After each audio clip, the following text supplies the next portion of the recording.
3, 2, 1, recording. Welcome to the David the Dog Trainer podcast, episode 63. Here we are.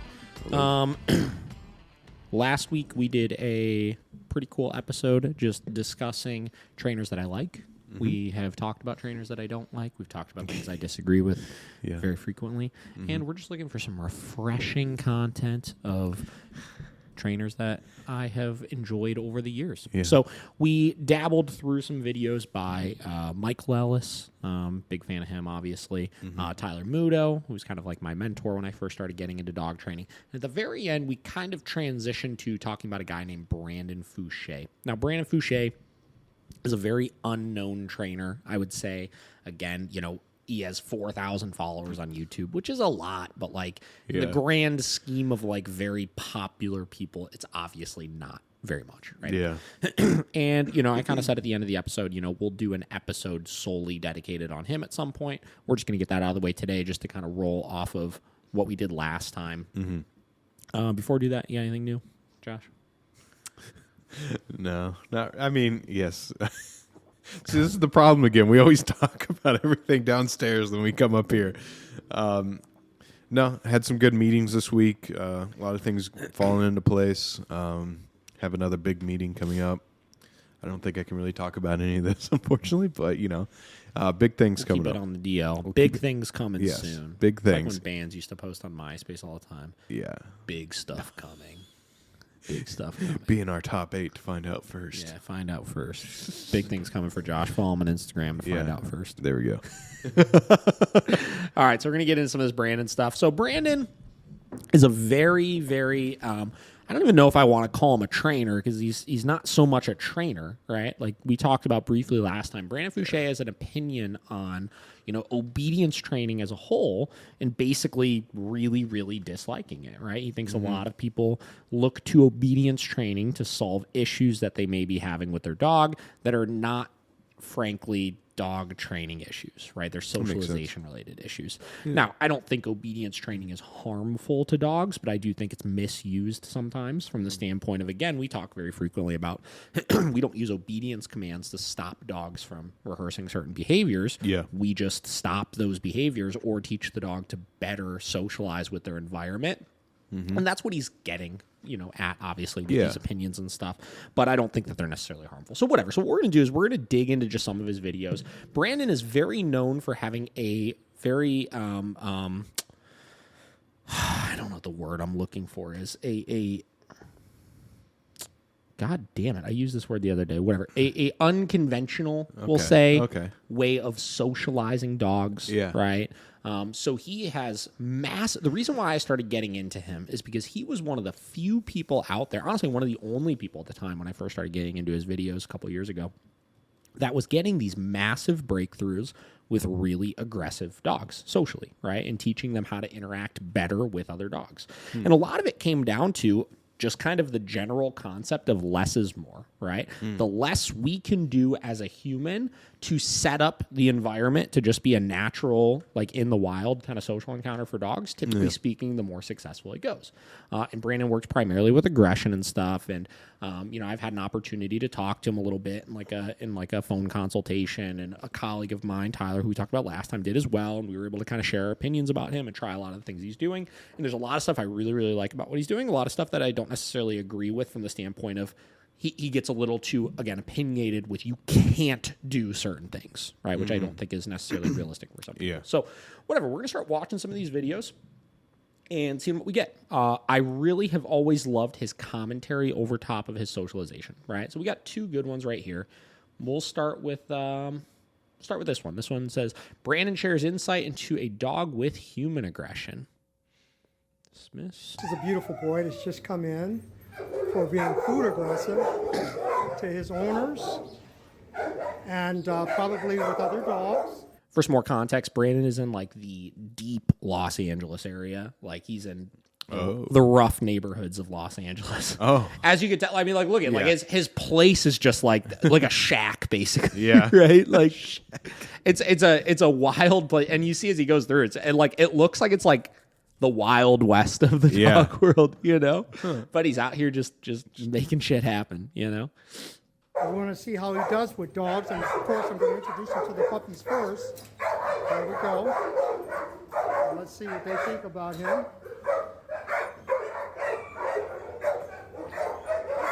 He's not even thinking about them at the moment. Hey, look at this place. We'll wait till he comes back around. Yeah. And so this is the moment of truth now.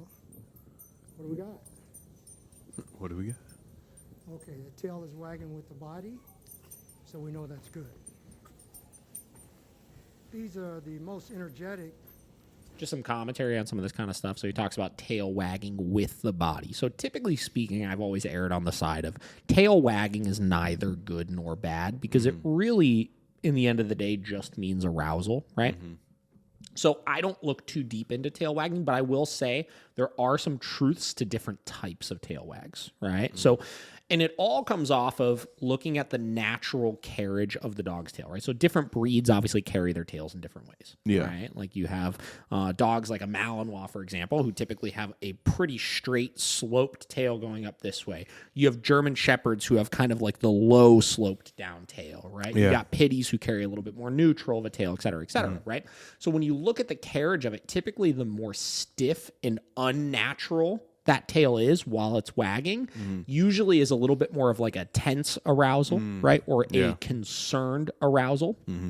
If you look at, he described like the tail wagging with the body. So the tail wagging from more of its neutral carriage and the whole body kind of going with it, a lot of times can be looser. They're not as tensed up. They're not as likely to act out. But don't read too much into it. Like I said, tail wagging, at the end of the day, is just arousal, and it's something to be aware of, you know? And I've seen dogs that, you know, wag their tails before they start playing and wag their tails before they attack another dog, you know? So you don't want to get too crazy with it.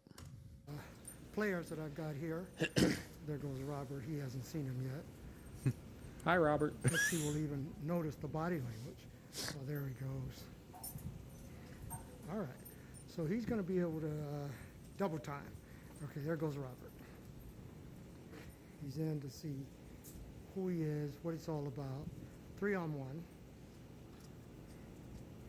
As we continue to break this down here, another thing we hear in like daycares very frequently, right, is because we have to micromanage dogs so frequently, they don't allow, like they call it, like dogs butting in with play, right? So it's like they keep it groups of like 1-on-1 or 2-on-2 or something like that, as opposed to if a scenario like this happened of 3 dogs against 1 dog, even though it's just play or they're exploring and interacting and stuff like that. A lot of people have a big problem with that, and they try to jump in and micromanage. But here's the thing, and this is what Brandon talks about a lot in his videos, is the overarching like concept of getting your dog better with other dogs and using kind of like a pack mentality to help with that is that your more stable, balanced dogs that you're using to socialize your new dog are going to understand better than we can how to properly put pressure on a new dog. And sometimes that's going to be multiple of them that dog needs to experience that pressure being put on them to know what to do with it. You know what I mean? So again, less is more, doing less. Don't step in and intervene because you're scared of what might happen in this situation, you know? And again, I've taken a lot of these concepts and applied them directly to how we do socialization, which is why I think we get a lot of massive breakthroughs. The only difference is I've put some parameters in place for safety. You know what I mean? Brandon is kind of, like I said, like the Wild West of just throw them together. Let's see what we get, you know? Like fingers crossed, let's hope nothing bad happens, right? I categorize dogs a little bit more appropriately, right? We know which dogs are going to be more appropriate for certain situations to put that pressure on. And we always know in these situations, I have ways to intervene with all of them if absolutely necessary. So. All right. Here we go. Hair's up. You can see that. Tail is up, but the tail is moving with the body. Robert's got that grip, sort of the takedown grip. He's trying to get that mount, of course, because the mount is everything. The mount says, see that? The mount says, I got it. Look at that. But we know he's a player, you know? He's a player. And the interesting thing here is this dog has been aggressive with someone rubbing him on the side. Rubbing him on his side, maybe even rubbing him on his head. Then he growls at a human being. So why would he do that to a human being and accept it from a dog? Why? Because this dog is being assertive and dominant with him. He's trying to figure out where he fits in on the hierarchy of things. The human being is showing love, which represents weakness in the animal kingdom. Everything that's weak in nature is dominated and eaten. Now look at this guy. Okay, he goes back with the mount. Perfect. But he doesn't see it as weakness. I'm telling you, we talked about this last time. Like, I've learned so much by watching these videos of his. Like, it's so interesting. And it is, so many people give this guy shit, too. Like, I remember when he started kind of popping off, like, maybe, like, 3 or 4 years ago. And I remember, dude, like, I was fascinated by it. I found his page, and he just had hundreds of videos of this, you know? And I would just sit there and just boom, boom, boom, boom, boom, watch every single fucking one of them. And other people, dude, I'd see these trainers posting, oh, Brandon Fouches, the fucking dog whisperer, you know, he just says that you need to claim everything and, like, you know, that everything is hierarchy and this and that. And it's like, what Brandon is saying is you need to just take it back to the core basics of how animals think. Yeah. Right? And yes, I think that there's some more complexity to it than what he says, as far as there's a time and a place for obedience training and management and all those types of things, when you can't always just let everything just work itself out like in nature, right?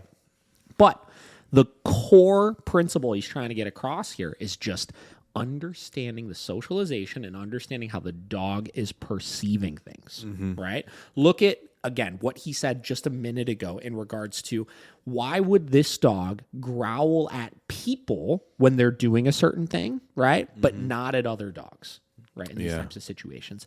It's because they perceive things as hierarchy. They're trying to figure out where they sit on that totem pole. And unfortunately, if our dog never experiences humans being assertive towards them, their owner being assertive towards them, a trainer being assertive towards them, something like that, they are constantly, if they're a more dominant dog, going to think that they are on top of all other human beings and they can create those boundaries. So the more we could put dogs in positions where they experience people that are more dominant than them, dogs that are more dominant than them, et cetera, we balance them out on the totem pole of hierarchy. That's the point with all of this. Yeah, that makes sense, When we touch, it's weakness. And so we push a button within a dog. And he's not saying don't show weakness to your dog. And when he says weakness, what he's saying, it's soft energy, right? To a dog, if we're always just giving soft energy to them, if they no longer like it, they're going to tell us that. You know what I mean? Then tack onto it, he gets into some of these videos, right?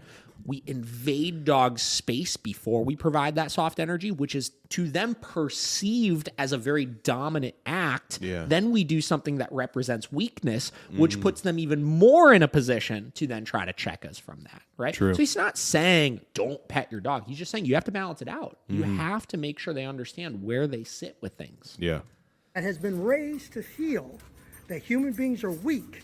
We push a button in them to tell them to become assertive, dominant, and ultimately aggressive.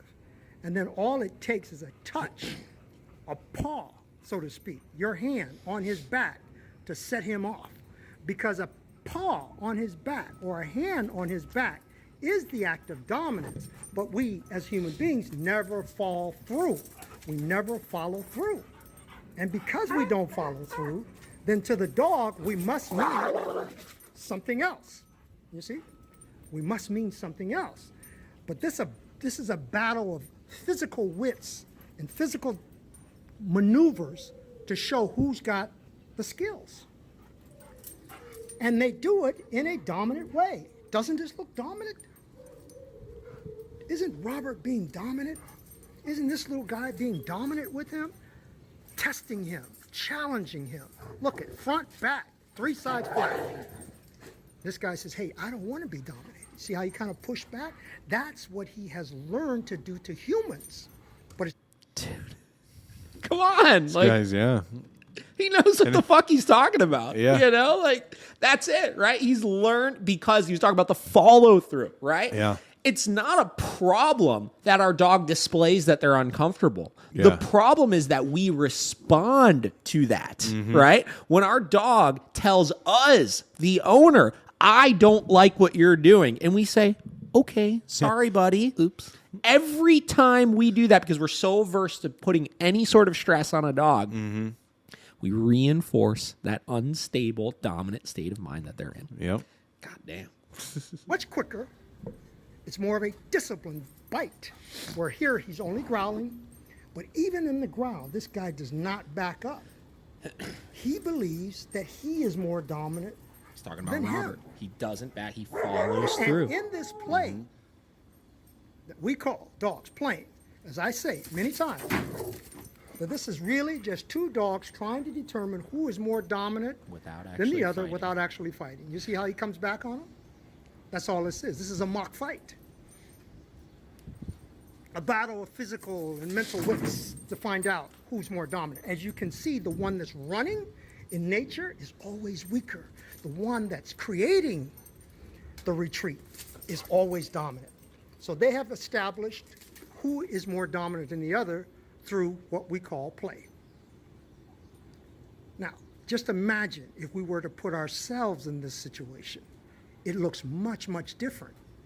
Every move we make, every touch we take shows that we're weak, because we don't understand that this is the law. This is the law of hierarchy that you're seeing right now. And because we don't see it, because we don't understand the law, we're in trouble. As I always say, it's just like getting on the top of your roof.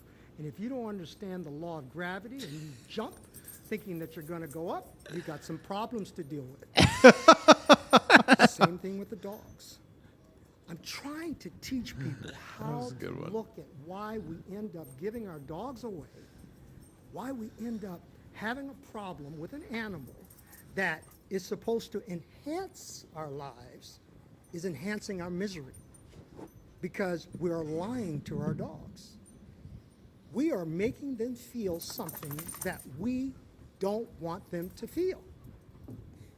And the definition of insanity, we all know it, is repeatedly doing something over and over again, expecting something different. And that's what humans do. We don't spend our time, our lifetime with the dog, letting them know where we fit in. We don't spend our time dominating and challenging them in a way that makes them submit through the way nature says that it should be done. Look at this guy. He's got his hair up now. He's making his hair go up because he's chasing him. He's making him feel weak, subordinate, submissive. He's on the run now. But look at what it took. Look what Robert had to do in order to get this. He's relentless with it. You see? If the human being early on would start to do this is discipline and domination. Why do I say this is discipline and domination? Because they're making sounds and they're doing something physical to each other. That's discipline domination. The human sees discipline domination as something negative, that those are words that are bad. That's something that you would do if you were... That was going to be something I just said before he said was, that's why a lot of trainers dislike him also, is because he throws those terms out there, right? Mm-hmm. Which, you know, they have all these people out there that are like, oh, science debunked domination and the pack hierarchy and this and that. But it's like you're watching it happen. You can call it whatever you want to call it. If you don't want to use those words, come up with new words, right? Yeah. But that's what's going on. Mm-hmm. Angry person. No. What dogs are doing, even when they're playing, is a combination of discipline and domination. But it's such relentlessness to it, such physicalness to it, such hormone manipulation and mental energy that's involved with this, that it tires them out. You hear me say all the time that mental energy is more draining than physical energy. You can physically tire a dog out. That means nothing. But if you mentally tire them out, then you're getting them mentally and physically. But if you physically, it's just a physical thing. It's just a predatory thing. But how are they connected to the predatory behavior? They're not. They're chasing an inanimate object, running around, catching a frisbee or stick or a ball, which does nothing to what nature. He also talks very frequently about, which he's kind of getting into here, The idea of playing these games with your dog, tug, chasing ball, chasing frisbee, stuff like that, is simulating such an unnatural experience, right? In the wild, all those games are doing is simulating the dog hunting, right? But the problem is they never get to finish the sequence, right? So dogs, when they're out in the wild, if they hunt, they chase, they grab, they kill, they consume, right? That's the reason why they play those games. In the case of throwing a ball, it's a neurotic behavior because they're starting that sequence and then never able to finish that sequence. And again, this is where you get into things that people don't necessarily like about Brandon, because he recommends don't do those things at all. I don't necessarily think that you need to do that as long as you have control over your dog in those scenarios. Mm-hmm. We've talked about this before with toys and tug and ball and stuff like that, right? But there is some truth to it's a neurotic game. You're just physically wearing the dog out. You're not doing anything to mentally stimulate them because they're not needing to think and process. They're just acting for however long you do it, Yeah. As it should be doing, but you're waking up the same hormone that's not being satisfied. Yep. But if they're doing it to each other, if they are physically challenging and disciplining each other, then they can drain each other mentally and physically. And when it's done, the balance is superb. And so now we're going to introduce him to other dogs, and we will have this same effect, and everyone will try to figure out where they fit in, and in doing so, the bond will be created. And Robert, he did a great job. We'll continue. We'll continue. Every video will continue. Whoa, what the hell did I just do here? Hang on, I pulled up like a notes thing. I don't want to fucking note. Fuck out of here. Friends would walk up to me and just be like, what the fuck is in your mug? Oh, this is that mud and stuff. I'll just tell them, gross. it's mud. He looks so gross. I was drinking tons of coffee. Yeah. Visit this again because the loud noise, look at this train going on here. The loud noise interrupted. All right, let's see what else we got. I keep losing my mouse. This is a beautiful boy that's just come in for being. I know you said it last week, but like how this guy talks too, it's just like He's so whoa, yeah, the pauses and the dramatics. you're like I have to listen to him, Dude, honestly, there's some people that are just, we talked about this when we were listening to that Jocko Willink thing before, right? Yeah. Like, there's some people that when they talk, you just shut up. Yeah. You know? Just Like, you just listen. shut Yeah. up and listen. I told you when I had the phone consult with him, it was an hour long. I had this whole notebook full of questions that I wanted to ask him. Literally, this whole notebook full of questions I wanted to ask him. I got through maybe 2 or 3 of those questions. Oh my God. It was Wow. hilarious. All right. What do we got here? Let me know if you see anything you like.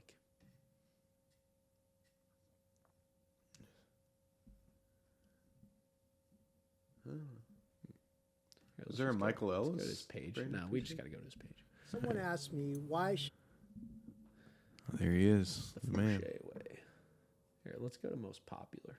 Where's that at? Sort by most popular. There's one right there. The Presence of Dominance. That's his most popular video. Looks like 392,000. Let's see what we're I working don't with. often talk about a dominant dog, but this is a dominant dog here. Notice how she carries her tail up high. And we've been raising the puppies around dogs to teach them what a dominant dog is and how to stay away from it. And this is the example that I'm talking about. This dog and the puppies are staying away. Now, they're venturing out because I'm here. Simply because I'm here. But let's see what happens when this girl turns around and takes a look at them to even check them out, and you'll see the body language that I'm talking about. First, they look at what would be considered prey, and then the body language. And from the body language, then comes the growl, the bark, and the attack. And that's what she would do. So we want to see, notice how her tail is up high and curled on the end. She's just looking, ears, one ear's to me.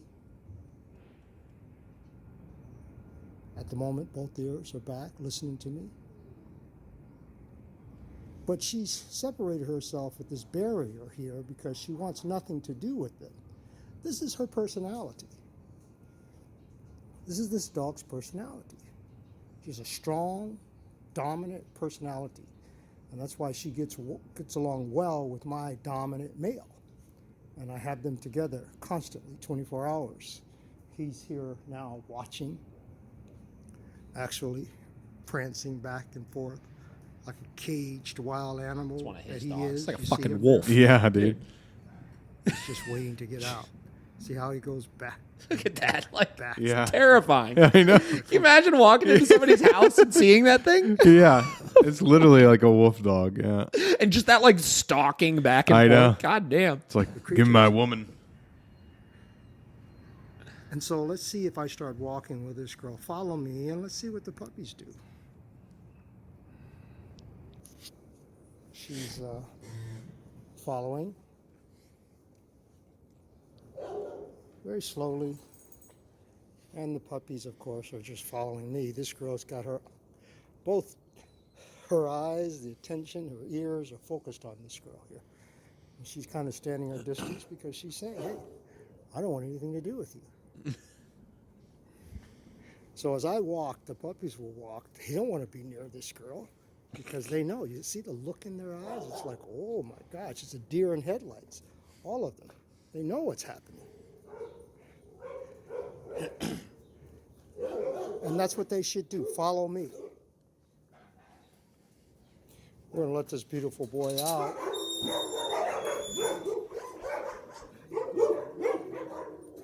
Oh my God. This Dog girl check gets in. right away from him. She doesn't want anything to do with him. And then they just go out. They know the routine. Come on. Come on. Hey. Let's go. Come on. We have to teach our dogs a routine. Outside. Outside.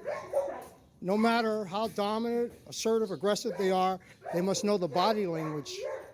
When I say something and I shoo them on, they got to know. Because if we can get a dog moving backwards, we're going to be successful.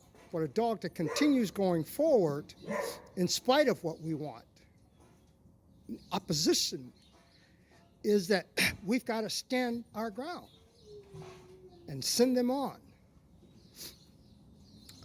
As I walk, I'm going to show you something. As I walk with my big male, because he knows what I represent. When I start walking, they should actually move out of the way from me, and that's what I want. See him move out of the way? It doesn't mean that they don't like me. It just means that they're giving me my ground. Watch how this guy does when I come directly to him. You see how he slinks away? And that's what we want. He can turn around from behind and follow. That's not a problem because that's the position that he's supposed to be in. Even with an extremely dominant dog, what these two are. And I keep them separate from the others because that's who they are. I'm not trying to change them. But when I get ready, I'll mix them with other dogs. But as a rule, they're loners. And that's fine with me. They're happy being together.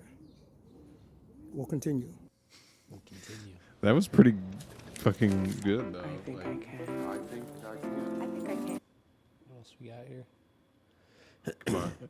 What are your thoughts on that one, though?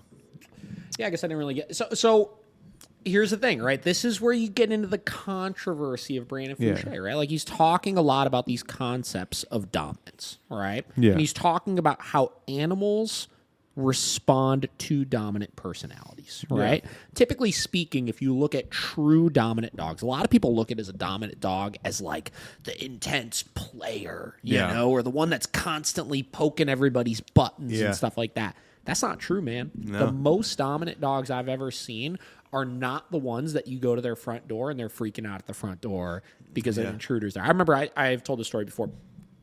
There was this dog, Resner, I used to work with that was a crazy, dominant German Shepherd. Yeah. Owned by this guy out on the east side, whatever.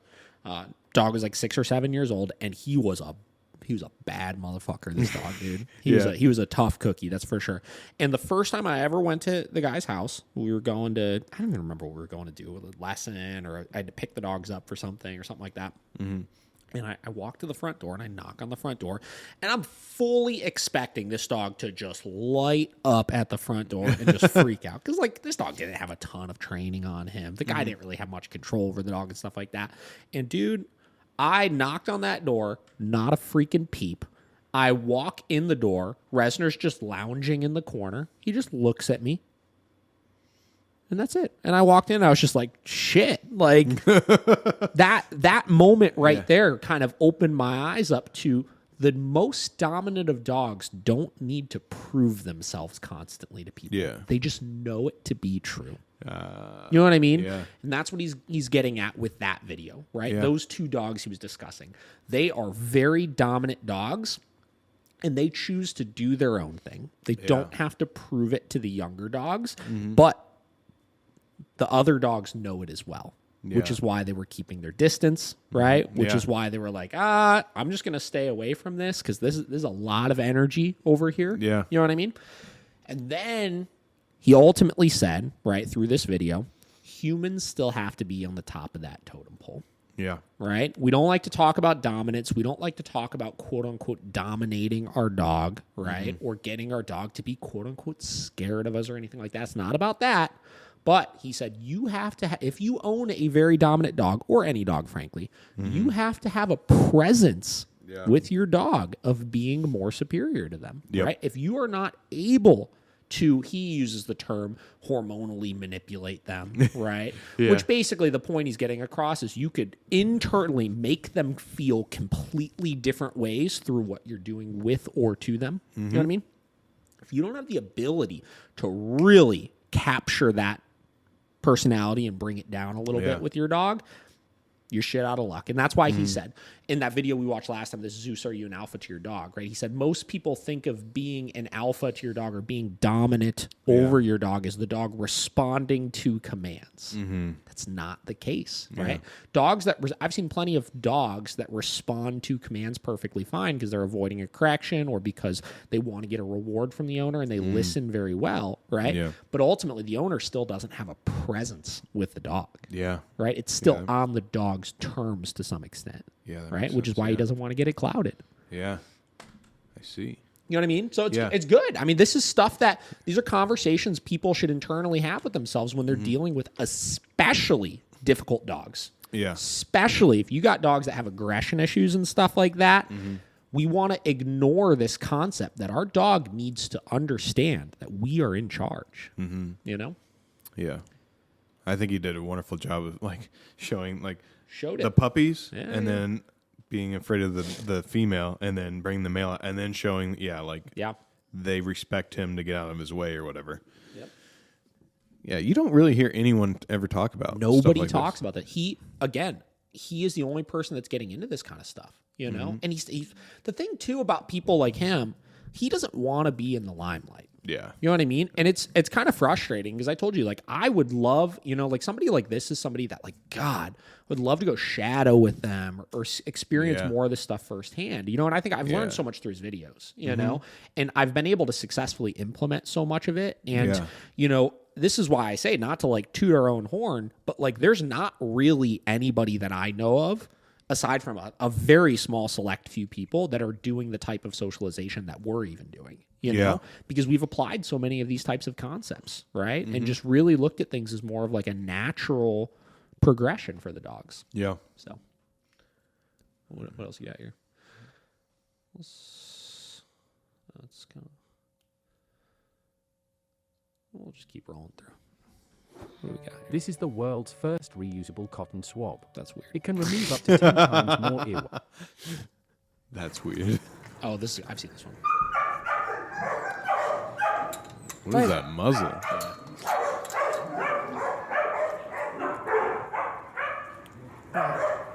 This is one of the most dominant dogs I've had in a while. And it's because of how he lived the first few months of his life. Because I'm telling him he doesn't want to be bothered, he doesn't like that, but he's not following through, which is what I like.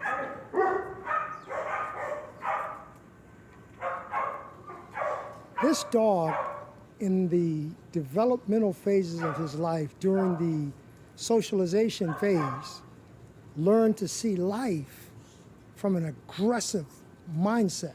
In other words, tug of war, ripping up toys, chasing balls. It happened so early in his life that we could pretty much call it genetic because it happened so early in his life. So he sees things right away from a assertive standpoint. And it just goes to show you that even a dog that is like that can be helped over time. With the right dog, they can begin to play, and then he can let his guard down.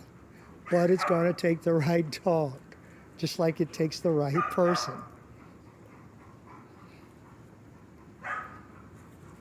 You got to have someone that's going to push us in the direction that we need to go in order for us to make a change.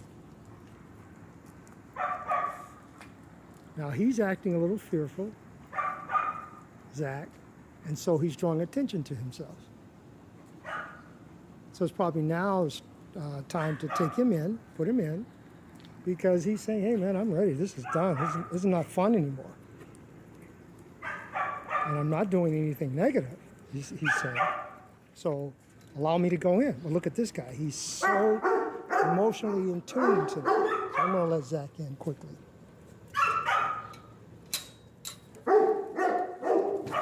See how this guy tried to hold guard in? He wants that. He's addicted to that emotion. A couple big things right off the bat here, right? So, one, everything that just happened with Zach, I believe you said that, German Shepherd, right? He started getting scared. Dominant dog, putting pressure on him. He's like, I don't want anything to do with this. You get into some of these more dominant dogs, right? They also feed off of unstable energy. You know what I mean? So if a dog is just being a little nervous and keeping distance and stuff like the puppies were in that situation, that's typically not a problem. But once a dog starts acting unstable and frantic in their fear, it's like a magnet to other dogs. We'll see this all the time. Forget dominant dogs, just dogs in general, right? They want to swarm on that energy. And at times, if you have a good balanced pack, you could allow them to kind of help that dog, come out of that insecurity and instability and stuff, right? In the case of this social, the reason why he chose to put Zach away, I'm assuming, is because his emphasis is on Tucker. You have an unstable dog, which is Tucker, who's learning how to be stable. You can't have two unstable energies at once, which is why we get into, he doesn't talk about this a lot, but we categorize the dogs. We make sure that there's never going to be a situation where an unstable dog is going to be with another unstable dog. To work through their problems because they have to do it one-on-one, right? Another interesting thing when he talks about Tucker here, right? He talks about he's got a genetic predisposition, whether because of things that the owner did with him as a puppy or whether just because of the genetics of a Rottweiler having those types of dominant personality traits. And over time, you have to start to teach them to let that guard down a little bit so they can loosen up. And it's the long game, right? It doesn't happen overnight. It's not a switch being flicked. You know what a great example of it is from kind of an opposite standpoint is Benny, the chocolate lab that we recently, quote unquote, rehabbed with dog aggression issues. And we have a lot of videos of him and stuff like that. And, he made massive strides while he was with us in the board and train. He was able to socialize well with other dogs. But the reason why he started developing his aggression issues is because he got attacked when he was younger and he couldn't let that fearfulness go, right? So anytime you put him in a new social situation, he has that guard up, right? Yeah. And he acts out aggressively and he lashes out and he needs the right dogs to help him come out of his shell. So he comes to daycare now every other week typically to continue socializing. And it's been so interesting to see the progression. Every other week, he comes in.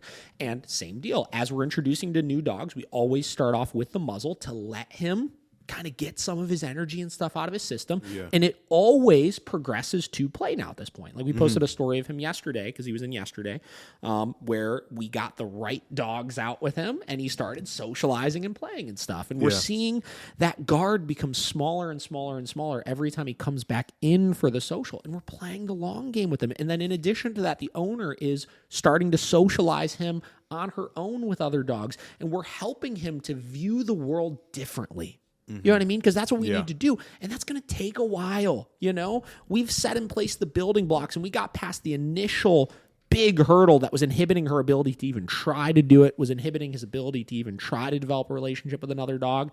So now we're just working on improving the overall view of everything. And it comes from strategic socialization with other dogs and making sure that every single time we socialize him, it's done in a productive manner at this point so that his attitude improves every time we go to do it. And it was so cool. Yesterday was the first time he came to Miracle for day social, right?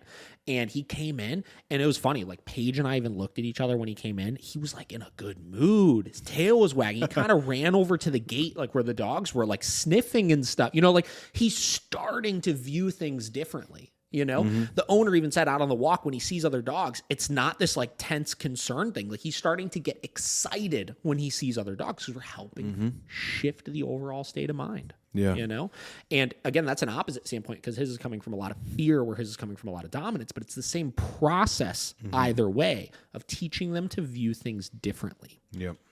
Through socialization. Okay, now that I've let Zach in, and I knew that he was going to act fearful, we can relax a little bit because we're not going to have that energy here. And so we can actually take this off of him. Come here. Hold still. Because we don't have that fear element here that's going to produce the hormone in him to become more dominant. You know? That's what dogs live for. It's fear and dominance. They see it, they're predators. And so we have to protect our dogs. We have to be able to see it also. If you want to eat healthy and feel your best, you gotta try Kachava. Kachava is the world's healthiest all-in-one meal shake. It's made with... All right, moving forward. Ace dominant here. Let's do.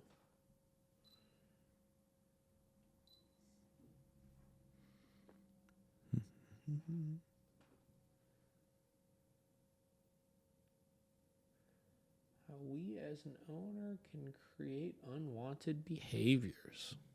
Here's a girl that's in for an evaluation that is definitely insecure and confused and has been misled. We're going to be looking at her personality with other dogs, how she relates. She's been showing some aggression. You see the body language? You see how she turns her head away? That's all normal, and that's fine. But of course, that's not the problem that the owner's having. The owner's having a problem that she is being aggressive. And the reason that the dog is being aggressive is the things that are being done with this dog by their owner. As I always say, it's always done in terms of love and affection, ball playing and toys and things like that that actually create jealousy amongst dogs. When you play predatory games with your dog, you're waking up a prey drive. Dogs misinterpret that. And so when they see dogs interacting and challenging each other, they feel the need to run in and be a part of that. When we wake up the predatory side of them, then they try to solve things with their mouth.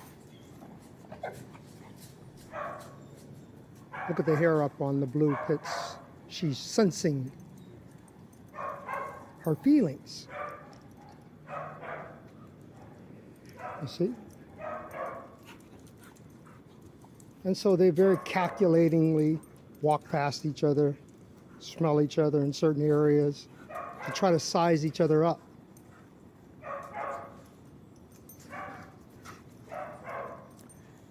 And so what you're looking at here is not a genetic problem. You hear me talk about dogs that have a genetic predisposition to be this way or that way. Well, hers is normal. She's only responding to what she has learned to do when she feels the need to challenge.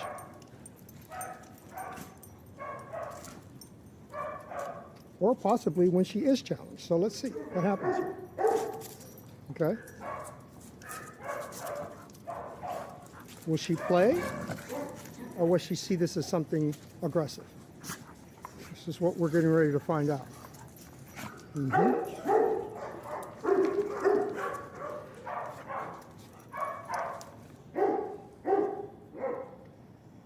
Now, she seems so far to be taking it, but no one has done anything physical with her yet, like climbed on her back.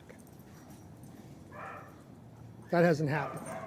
And so that's about to happen, of course. We want to see how she responds to that.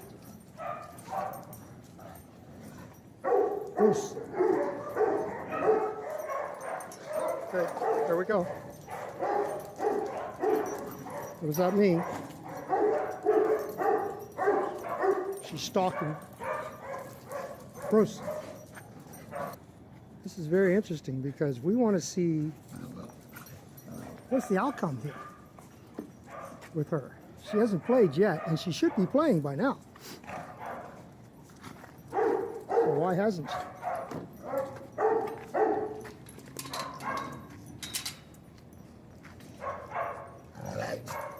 One thing about dogs, it doesn't take long to find out.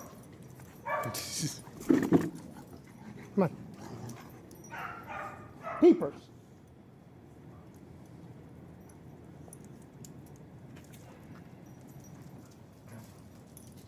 One thing about dogs I have found over the years, and many hundreds and hundreds of dogs that I've seen over the years, there's one thing that I look for with genetic behaviors, meaning, is a dog in control of what's happening, or is it genetic, something that they're born with? And that is when I have dogs that defecate in their run, regardless of what type of program you put them on, chances are there's something genetic happening that they can't control, their emotional state that they're in.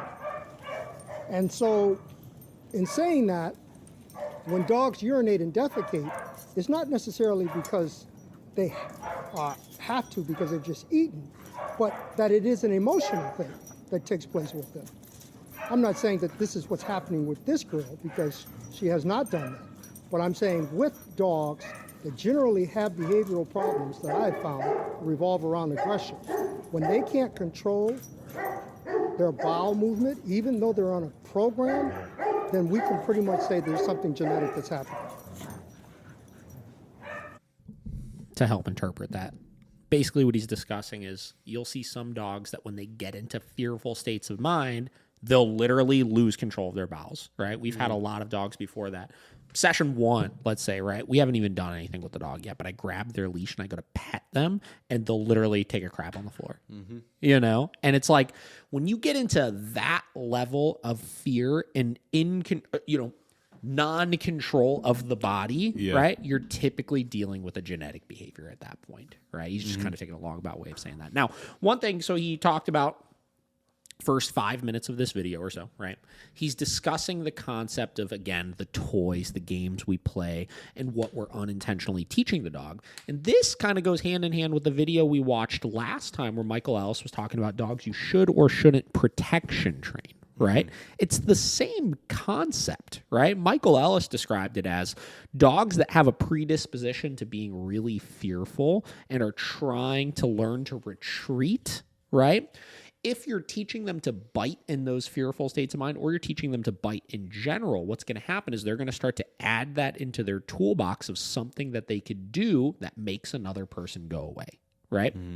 In the case of this, you're teaching a dog that has an unstable temperament, right, to grab and chase and challenge, right? Which then will be a skill that they'll add to their toolbox when they're uncomfortable in these states of mind, right? Now, again, how much truth is there to that? You know, how much is that their direct correlation? Like, I don't necessarily know, but it makes sense if you think about it, you know, and it's something to be aware of, which is why, again, I'm not going so far as to say you can't play those things with your dog or do those things with your dog, right? But what I'm saying is you have to make sure you have control over that state of mind as well. Yeah. I'm still waiting to see where this leads with this girl. has not unfolded yet. Hopefully, she will become playful, energetic, accept the fact that they're roughhousing with each other. And if not, then of course we will understand her problem and why she's doing it. She's actually becoming emboldened as this goes along. But where will that carry her? What is the outcome here? How will we have to impact the hormone, the hippocampus, for her to learn her lesson? As you can see, she's checking everybody out. She's trying to figure them out. She's sizing them up. She wants to see where she fits in.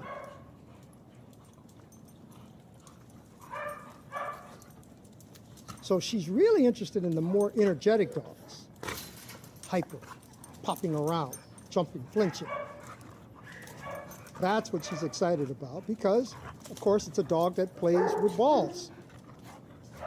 And so with the ball, the purpose of the game is to get to the stimulus as fast as you can and use your mouth to solve the problem. And so that's what we are actually imprinting on our dogs. Now look, I'm seeing dominant behavior. That's what I'm looking at.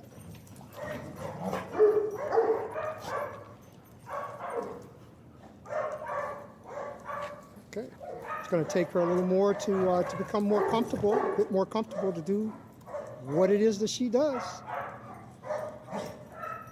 But then we'll be right there to deal with it. You notice I'm filming behind the gate. I want to take myself away from it where I'm not pretty much the center of attraction, where the dogs are either using me as a means to do what they do, or, okay, here he just told her to get back off of him. I don't want to interfere with it. So I'm right behind the gate, allowing for them to do what they will do. And if I see something that I don't like, of course, I'm going to step in and let them know that. We did a podcast at one point where we were breaking down the 3 different types of socialization, right? People socialization, dog socialization, and environmental socialization. Yep. And we discussed this concept that you can only do one at a time, or else you're going to confuse the dog, right? Yep. Or else you're going to create additional problems that are outside influenced, right? This is what he's discussing here, right? Most people, where they get things wrong is if they're trying to introduce their dog to a new dog, they do it in a new environment, and they do it while people are trying to interact with the dogs as well. Yep. Right? Mm-hmm. So now your dog is overwhelmed and doesn't know how to interact with that environment, with that dog, or with those people. Mm-hmm. So they're all conflicting with each other. Yeah. Right? And again, if you have a dog that is not genetically sound enough to be able to tolerate all of that pressure of new types of social experiences, there will be a problem. Yep. Right? I always tell everybody, when your dog is meeting new dogs, until they have a really good relationship with that dog, and typically that takes them like living in the same house with each other, you know, your social time with that dog and that dog should be just the two of them. Yeah. You should have no influence on that. There should not be toys or snacks or treats or people interacting. And it should be, for the most part, in a fairly neutral territory, right? Where both of the dogs are going to be environmentally influenced in the same way. So that's what he's talking about here as well, right? Because you figure, I mean, watching all this, right? This is 8 minutes in of watching this dog little by little come out of her shell, right? And he's waiting until she comes out of her shell and rehearses what the owner is typically used to seeing, so he could see how he needs to intervene and then address that. But first, she needs to develop a relationship and see where she sits with things and become confident enough in her environment, right? Yeah. And if he were to insert himself right away into this, you saw how timid she was at the beginning of it. She would never open up enough to be able to get to that point and work through those problems. Yeah. Even now, she's still kind of looking at him every once in a while. So, how do we become good observers? You've heard me talk about that before. People are not really good observers. We like to interact. Okay, here, this may be something. We like to interact. She's pushing her boundaries. She's calling her bluff. Did you see that? She called her bluff. Beautiful. That was absolutely beautiful. And she did nothing.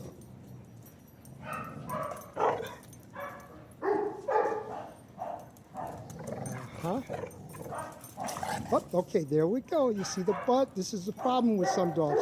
They start interacting, they bump into another dog, the other dog misinterprets the attention or uses it as a means to show their dominance. Yeah.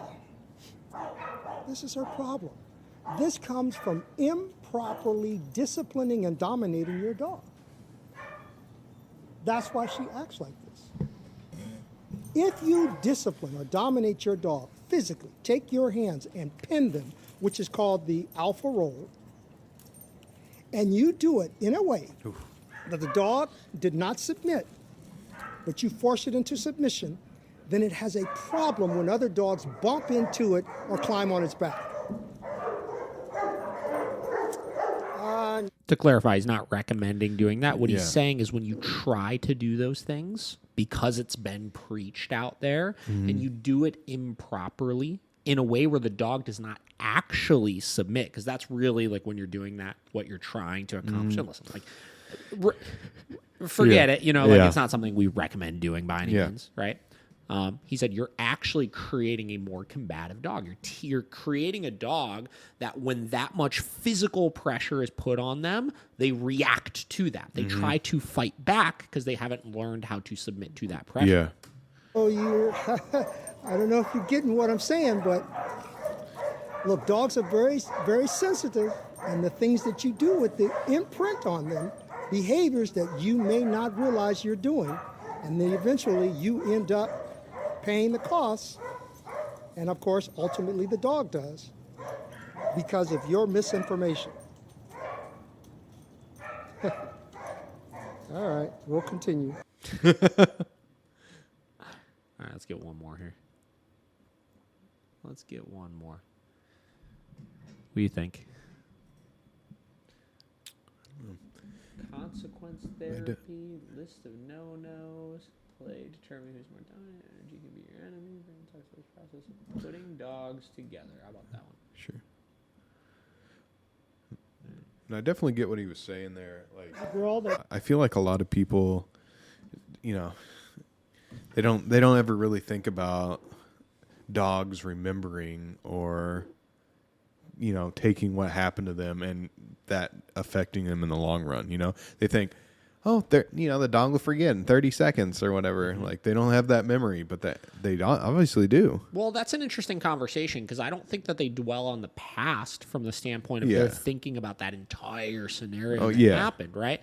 Dogs, they'll learn what works, right? They learn what sorts of cues do certain things. So though they're not dwelling on, oh, that one time you pinned me, I'm pissed about it, right? What they did learn is physical pressure was put on me, something that I did not like, something dominant happened to me, and I fought back, and it worked. So they start to apply that to other areas when they perceive the same thing. Yeah. Right? And again, this is where you have to... I've sent like his videos to other trainers before, you know, that I was helping or mentoring or whatever. And I was like, you got to just dig through. You know what I mean? You got to just weed through some of this stuff because there's certain things that are like, whatever. You know, you take it, you leave it, whatever. There's certain things he pushes too much. Yeah, for sure. You know, the alpha rolling, irrelevant, frankly, right? Yeah. Like, it's an important... I get what he's going for with it, but, you know, he didn't really get into detail enough to understand it, you know? But you got to just weed through some of this kind of stuff. And the premise of it is letting the dogs figure out their relationships. Yeah. So let's watch this one. Hasn't been here since last week. Coming back. I think we had to talk to her, have a conversation with her last week. And let's hope that today I don't have to have that same conversation.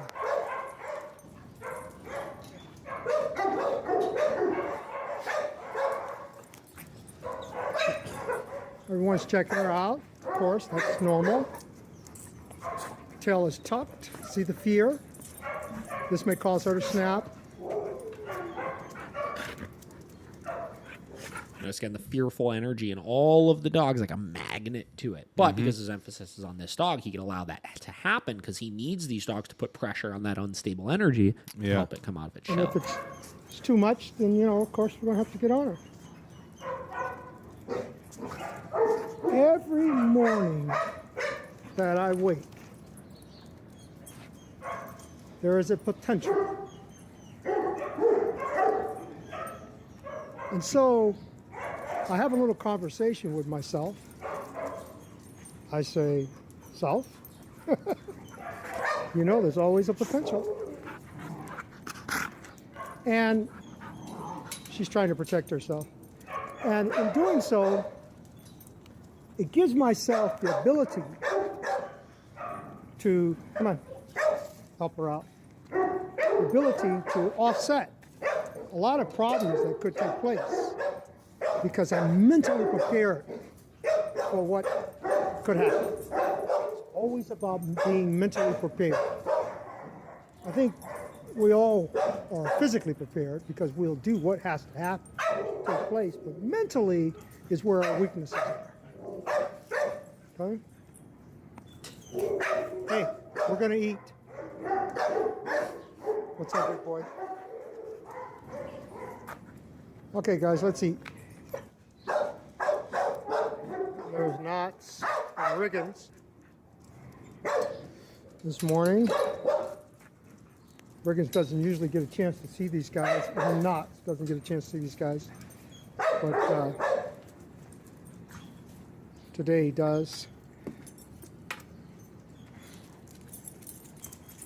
Because he has been doing pretty good. So we want to give him a chance.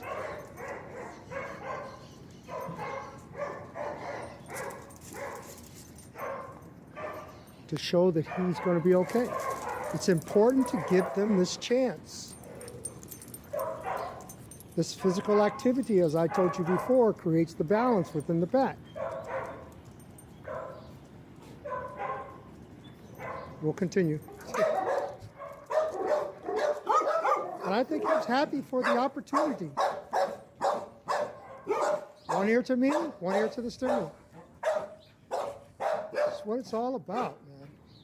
You're making all that noise. Come on. She wants to get out, spin, of course. That's okay with me. Look at these two guys just going at it. It takes a while to get to understand this and be able to deal with it and allow it to take place. I mean, you're watching it for the maybe first time and you may be having problems with dogs and you say, oh, wow, okay, I'll just let a bunch of dogs out and put them together and let's see what happens. You don't do that. Do not. Well, I've done that in the past, and that's not necessarily a good thing because the situations can unfold, and they just keep unfolding in a way that you have no control over. Every one of these dogs have been evaluated separately, independently by me and the dog first for a period of time before I would allow all of these different personalities to come together. Psycho. Just don't think that it just happens. It's just a magical thing. It is a process. And that process is very tedious, time-consuming, and there are things that take place that you don't get a chance to see because I don't have a camera in my hand, and it's because I'm doing things that, look at what she's open. Hey! Shh. Opening her mouth. You see how she starts to open her mouth? I want to stop that. I don't want to encourage that type of behavior. Once they start opening a lot and doing a lot of the biting thing, what ends up happening is they just unfolds. The hormone kicks in and they start grabbing and shaking, and this is the problem with the toys. That's what the toys teach. Look at Nuts. Looking a little weird. Slowly moving. This is behavior that you do want to watch. Urinating and slowly moving. this guy is paying attention to him. It's because of him, Bruce, that he's acting that way. Look at the urinating, building his confidence. I'm going to get him out of that situation. Knox, come here. Come on. He's uncomfortable, but the way he deals with his uncomfortableness can be a problem for me and maybe another dog. So we don't want that. Okay? So we bring him in, and it's feeding time anyway. This is what I mean about a delicate situation. You have to be able to see the potential for a problem and step in and stop it before it takes place. Sometimes I let things take place, and other times I don't, depending on the dog, depending on the situation. This situation I let happen. I see the energy is fluffy. Even though the hair is up, I know the personality of the two dogs. I know that they won't get it mixed up. But in the case with Knox, he may have. He had his fun, his energy burst, interacting with the other dogs. All that was fantastic. Then he starts moving really slow as if someone gave him attitude. He started to urinate, relieve the stress, but also to build the confidence. And then if you look back, you'll see that this guy here's eyes. I saw the white of his eyes when he looked at him and looked at me. And that's an indication, hey, something's going down. Something's going down. And that's my job to see that it's happening and then to diffuse it. That's the key. That is the key. So let's feed and we'll continue. Yeah, I'm going to call it right now. I think I found the Let's single biggest feed productivity hack in and 2022. we'll continue. It's this Google Chrome extension called... All right, that's a good place to end that on. Yeah. So here's the thing. Last video is a good one because here's the thing. He's really getting into the process of working with dogs that have issues, right? The process of working with dogs that have aggression issues, anxiety issues, right?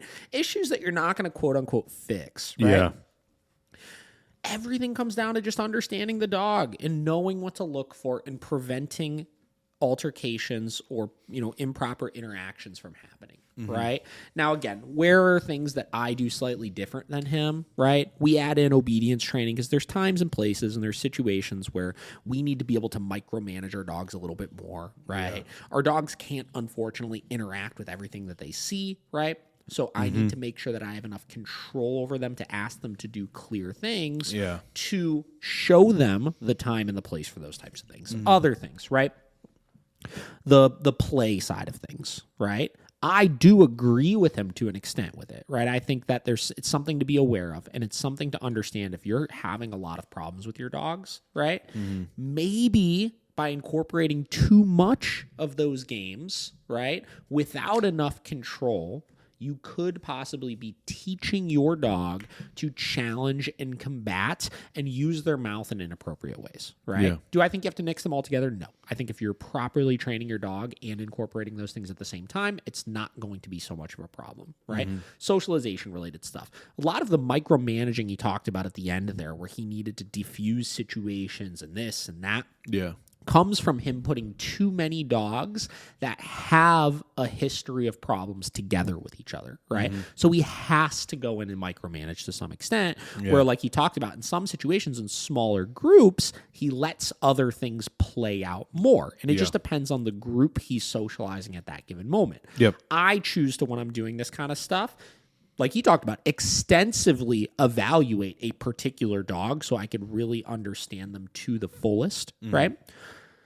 But until I make that determination that this is no longer even a problem, they stay on that list of extensive evaluation. All of my emphasis is on you. I'm only putting you with other dogs that I know are fun and social and not going to have problems so I could let things play out and let you continue to work through your problems. Right? So, and I've done it like that in the past, right? Where you put a bunch of dogs together and you kind of just micromanage and stuff like that. It's just your risk of something happening is just much higher, you know?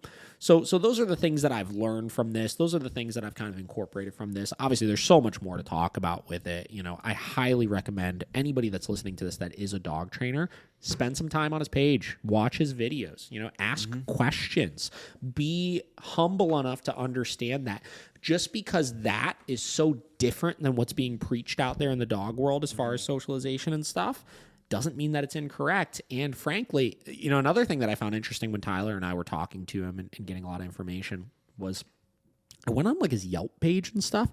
The dude's reviews are phenomenal. I mean, like, you read some of his reviews of people that have worked with him before because he's so on the DL. He doesn't have a social media presence or anything outside of YouTube, right? The dude's reviews are unbelievable. Like, of people talking about these like ridiculously aggressive dogs that they have, that he's helped them overcome social skills and stuff like that. Like, he knows what you know what I mean? He knows what he's doing. Yeah. Right? They're not reviews like, oh, I took Bingo to puppy classes, and you know what I mean? Like, they're like this. Like, I was gonna have to put my dog down. I was having these massive aggression issues, and he helped me understand my dog, understand how to properly discipline my dog for things, and now I can socialize my dog really well. So, so stay open to this kind of stuff. There are trainers out there that there's so much that you can learn from them, and you want to just take those skills and just evaluate what you're currently doing, look at stuff like that, and just think, is there something I could take from this? Is there something I could learn from this to do better work? And, not be so scared, because I think socialization in particular, a lot of people have a lot of phobias involving it. It's a scary thing putting dogs together, and especially if you've experienced bad dog fights and stuff like that before, it could be traumatizing, But you have to, if you want to improve on this type of stuff, right, you have to open yourself up to that world to some extent. Yeah. So, we're going to end that on that. You got any thoughts on anything? No, I like his approach on everything, honestly. I mean, yeah, there's some stuff that don't exactly agree upon, but I mean, how he was breaking down basically hierarchy or how they interact, yeah, I totally get it, and a lot of people, like you said, they don't let the dogs really get through their problems with other dogs. I know we've talked about that before, but I mean, just how he breaks it down, it makes complete sense of why these dogs have these problems. Yep. I don't know about the whole toy thing. Like, I get it to some extent, but for the most part, from what he said, there's not a lot of people preaching that. So yeah, I'm glad we showcased him. Yep. So we will continue. We will. Until next time. We will continue. We'll see you.